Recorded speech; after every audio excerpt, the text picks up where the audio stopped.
আসসালামু আলাইকুম ভিউয়ার্স, আপনারা দেখতেছেন আমার খাঁচায় দেশি মুরগি পালন।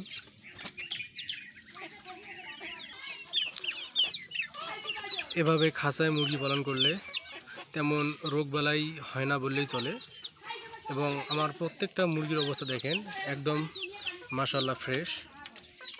আপনাদেরকে একটু যদি কাছ থেকে দেখাই, অল্প পরিসরে করলে তেমন ঠোকরাঠুকরি করে না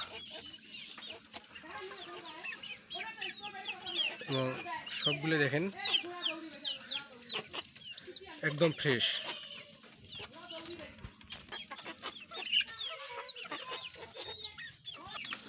আমার এই খাঁচার মুরগিগুলো দেখেন একদম ফ্রেশ, সবাই মাশাআল্লাহ বলবেন। এবং এই ধরনের মুরগি পালন সম্পর্কে আপনারা যদি নিয়মিত জানতে চান অবশ্যই কমেন্টে জানাবেন এবং ভিডিওর কোয়ালিটি কেমন হলো সেটাও বলবেন।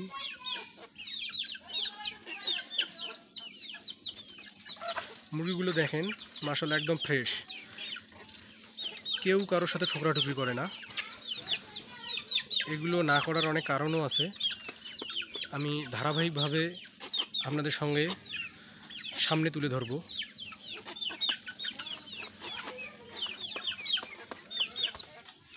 এইটা হলো একদম আমার নেটের খাঁচা,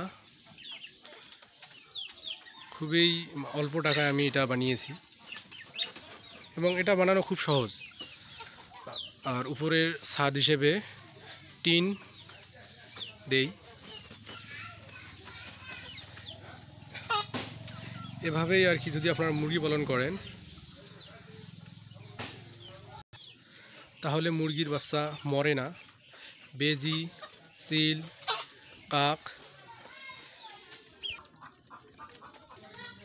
বন বিড়াল এগুলোর থেকে রক্ষা পাওয়া যায়। এবং আমি খাদ্য হিসেবে দেই চাউল এবং সামান্য কিছু হালকা ফিড।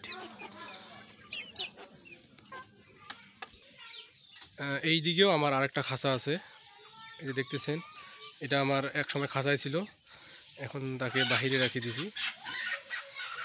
এটাও আমার আরেকটা খাঁচা, এটার দৈর্ঘ্য 3 ফিট বাই 3 ফিট এবং এই খাঁচাটার দৈর্ঘ্য 3 ফিট বাই 6 ফিট।